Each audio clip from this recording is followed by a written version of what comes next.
नमस्कार। Invisible boy YouTube च्यानलमा तपाईँलाई स्वागत छ। आज हामीले भैरव अर्यालद्वारा लिखित भान्सा भो हजुर निबन्ध वाचन गर्न गइरहेका छौँ र यो निबन्धले नेपाली समाजको पेट भर्नका लागि मानिसले गर्ने कार्यहरूमा आधारित रहेकाले अत्यन्तै हृदयस्पर्शी भएको हुँदा म आज वाचन गर्न गइरहेको छु। कृपया यसलाई अन्त्यसम्म सुनिदिनुहोला। निबन्ध शीर्षक भान्सा भो हजुर, लेखक भैरव अर्याल। भान्सा भो हजुर। आँखामा सूर्यदेवको झुल्को पर्न नपाउँदै कानमा सूर्य साउको आवाज गुन्जिन आइपुग्छ।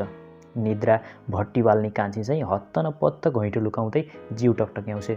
सपनाहरू पुलिसको आवाज सुनेका जुवाडीहरू चाहिँ कोही खाटमुनि लुक्छन्, कोही झ्यालबाट हाम फाल्छन्। पिलिक्क आँखा उघर्दा मिलिक्क उही बुढो साउ महिना सुनाउन आएका बाजे चाहिँ विपना सुनाउन भित्र पस्छ। झोकको झन्झावातमा मगज यसरी झन्झनाउँछ कि जुरुक्क उठेर साउजीका चाउरिएका गाला चड्याम चड्याम हिर्काउँदै जवाफ दिउँ। कौवाले समेत जलपान नगर्दै तेरो बाबुले भान्सा गर्छ लट्ठु। तर बोल्न नपाउँदै केटाकेटी नै उसलाई उल्ल्याउन थाल्छन्। म आफ्नो भोक झोक तकियामै बिसाएर सिरकले गुमुङ्ग मुख छोपी आफू नबिउजेको बहाना गर्छु। किनभने एकैछिनको ध्यान दृष्टिले मलाई यो तथ्य पत्ता लगाउन गाह्रो पर्दैन। साउ अहिले भान्सा भएन भएको सोध्न आएको किमार्थ होइन। ऊ त अघिल्लै महिना भान्सा गरेको एक मुरी चामलको उधारो उठाउने उद्देश्यले मलाई ओछ्यानमै उठाउन आइपुगेको हो। त्यसैले देशको एउटै प्रश्नबाट नेताहरूले बेग्ला बेग्लै अर्थ झिके चाहिँ साउजीले एका बिहानै सोध्न आएको भान्सा गर्नुभयो भित्र धेरै धेरै अर्थ लुकेको मैले पाएँ। पहिलो त हो उसले कति दिन मेरो भान्सा चलाइदिएको थियो। ऊ जस्तो अन्नदाता साउ कहाँ मुखै नदेखाइ अचेल म कसरी भान्सा गर्छु? न हिजो अस्ति मेरो परिवारले भान्सै गरेको छैन कि। म एउटा जागिरजीवी अधिकृत, पसलेको उधारै नखाई महिनाभर भान्सा गर्न गराउन सक्छु र? उसको सोधाइको अझ सबैभन्दा चुरो अर्थ के होला भने आफूले उधारो भान्सा गरे बापत उसलाई तिर्नुपर्ने रुपियाँ यतिन्जेल नतिरेकोले त्यसको पनि मैले भान्सा गरिदिएँ कि? उधारो खाने कुनै पनि निश्चित समय र स्थान हुन्छ र? उधारो, ऋण, घुस, कमिसन, नाफा, नजराना भन्ने कुरा कौवाको बच्चाले जलपान नगर्दै खाए पनि हुन्छ अरे। लाटो कोसेराका बच्चाले न्यासो ध्यान नगर्दै सिद्ध्याए पनि हुन्छ अरे। यसरी रहस्य उघार्दै जाँदा उसले एका बिहानै भान्साको प्रश्न उठाए बापत उठेको झोक नसाले छाडेपछिको आत्मज्ञान चाहिँ आत्मग्लानीमा परिणत हुन्छ। म सिरकभित्र दुम्सुले चाहिँ जिउ खुम्चाएर दम्पच्च परि आफूलाई लुकाउन खोज्छु। तर हिजो बेलुका गरेको काँचो कचिलो भान्साले पोडीभित्रैबाट ध्वाल्ल ध्वाल्ल गरी शौचालयको निम्तो दिन्छ। भान्साको कुरा गर्दा गर्दै शौचालयको कुरा झिक्दा तपाईँलाई अलिक विपत्सताको गन्ध आउला। वास्तवमा यी दुईको सम्बन्ध टिप्पणी र आदेशको सम्बन्ध जस्तै घनिष्ठ छ। भान्सा एउटा टिप्पणी हो भने शौच एउटा आदेश हो। दार्शनिक भाषामा भान्सा भोगभूमि हो भने शौचालय त्यागतीर्थ हो। साँच्चै भनौँ भने आजको जटिल र व्यस्त जीवनमा शौचालय जस्तो आनन्दी ठाउँ अर्को कुनै छैन। कारण यहाँ उधारो उठाउन आएको साउले मात्र होइन, उधारो खान बाध्य गराउने केटाकेटीको माउले पनि झिझोल्न पाउन्न। कमसेकम एकान्त साधना र आत्मचिन्तनको एउटा शान्त आश्रम शौचालय नै हो। त्यसैले म आश्रमभित्र पसी आत्मलीन हुँदै चिन्तन गर्न थाल्छु। मानौ मलाई भान्सा गर्नुको अर्थबोध हुन लाग्छ। भान्सा गर्नु भनेको खानु हो। खानु भनेको कुनै पदार्थलाई मुखद्वारबाट प्रवेश गराई आन्द्रे मार्गद्वारा भुँडी भण्डारसम्म पुर्याउनु हो। तर खानुसित बढी मोह भएर हो कि खानुको समस्याले बढी सताएर हो, नेपालीहरूले यसको अर्थविस्तार यसरी गरेका छन् कि तन्क्याउनु र सुर्क्याउनेलाई पनि खानु नै भनिदिन्छन्। उदाहरणको लागि हामी चुरोट पनि खान्छौँ, चिया पनि खान्छौँ, पाए रम पनि खान्छौँ, नपाए गम पनि खान्छौँ।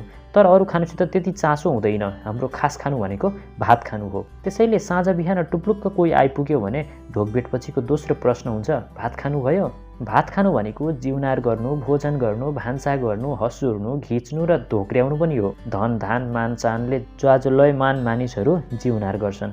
हलो जोतेर खानुपर्ने परिश्रमीहरू सायद हसुर्छन्। धोक्रो बोकेर ज्याला कमाउनेहरू सायद धोक्र्याउँछन् र साह्रै हिन्नती ठहरिएका वा रिस उठेका मानिसहरू घिच्छन्। कमसेकम आफूलाई सन्तोष के छ भने हिजो बेलुका पाने रोटी धोक्र्याएको भए पनि, सुक्खा रोटी टोकेको भए पनि रिसाएको साहुले कमसेकम यसरी त सोधिदिएन, घिच्यो बाजिया, धोक्र्यो साहेब, हसुर्नु भयो हजुर। अर्थ उही भए पनि जिउनार गर्नु, भान्सा गर्नु, भात खानु र घिच्नुको ध्वनिमा ठुलो अन्तर छ। जिउनार भन्ने बित्तिकै 84 व्यञ्जनका दर्जनौँ दर्जन रिकापीहरू वरिपरि सजाएर बढीमानको थालमा घिउ चुइने 2 पन्यु मसिनाको मसलादार भुजा पस्किएर चम्चाले एकपछि अर्को रिकापी चहारेको दृश्य ध्वनित हुन्छ। भान्सा गर्नुभन्दा कमसेकम दाल भात तरकारीको साथै ट्वाक्क एक थोक अचार, 4 चौटा मासु या 1 गिलास दूध र 1-2वटा फलफुलको बास्ना आउँछ।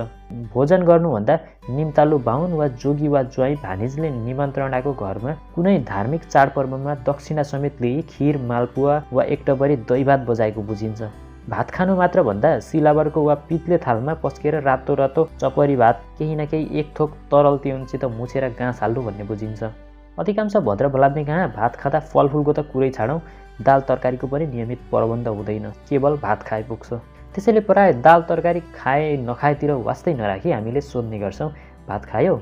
त्यही भात पनि उसुनाको पर्यो वा चामलको कायम मुकायम मकै, कोदो, फापर या चनाले गराउनु पर्यो र जेब्रामा अड्काई निल्नु पर्यो भने त्यसलाई घिचेको भन्नुमा कुनै आपत्ति छैन।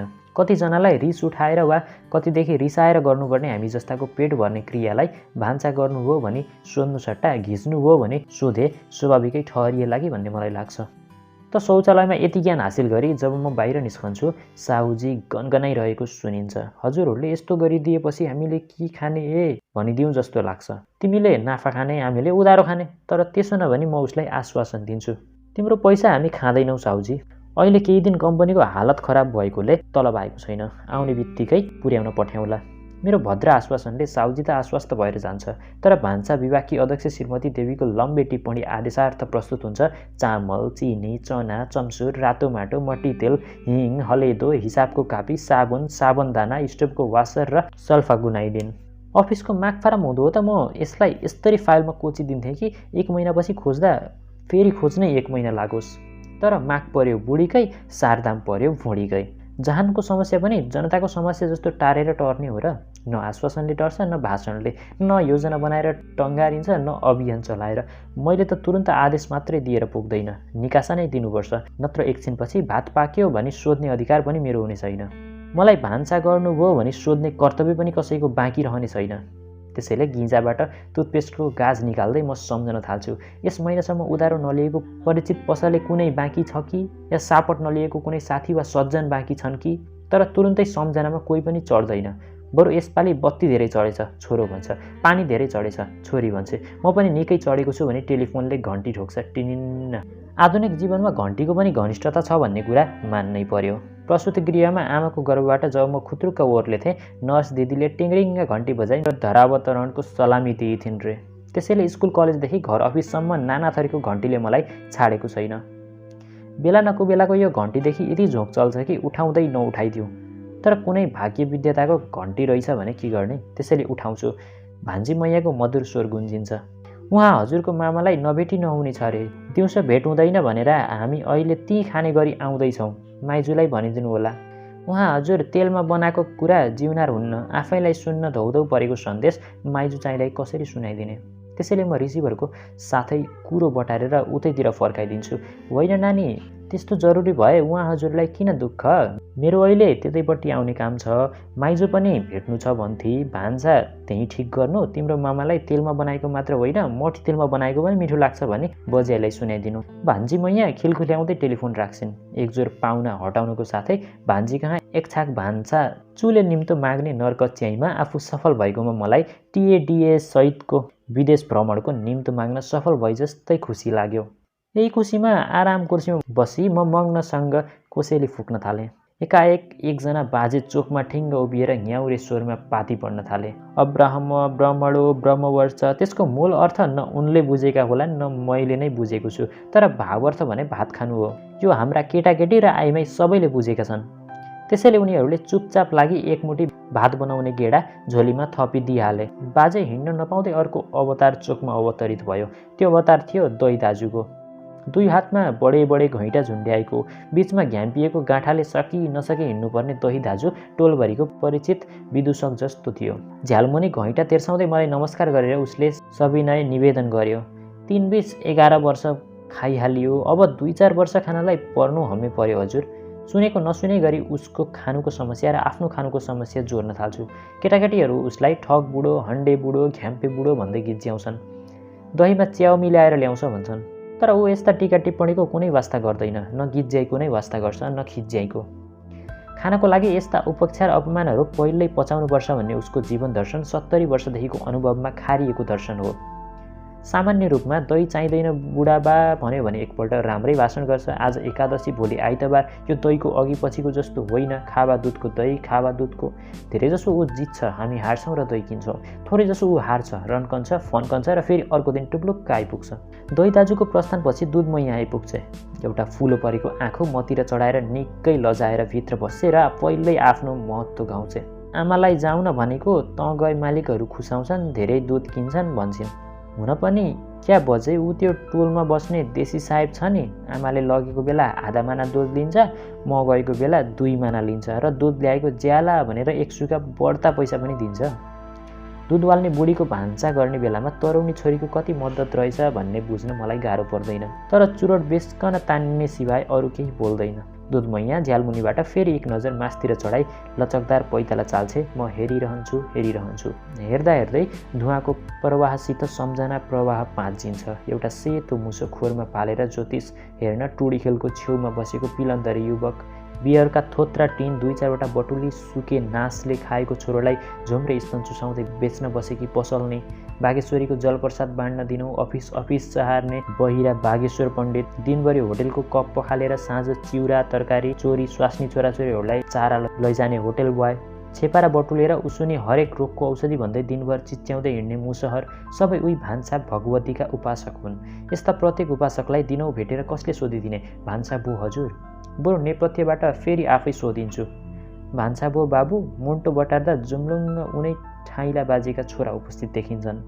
म नमस्कार र प्रश्न दुवै फर्काउँदै सोध्छु, तपाईँको भान्सा भयो नि? पढे गुनेको नभए पनि 52 हन्डर 53 ठक्कर खाएका ठाइला बाजेका छोरा भन्छन्।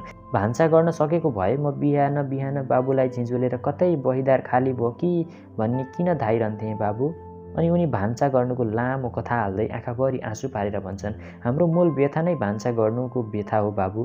त्यसैले जो पायो उहीसँग भान्सा गरेको नगरेको नसोध्नु नै राम्रो बाबु, नसोध्नु नै राम्रो। त्यहाँदेखि मलाई पनि त्यस्तै लाग्छ, नसोध्नु नै राम्रो। आजको निबन्ध अन्त्यसम्म सुन्नुभएकोमा यहाँलाई धन्यवाद। तपाईँलाई आजको निबन्ध कस्तो लाग्यो?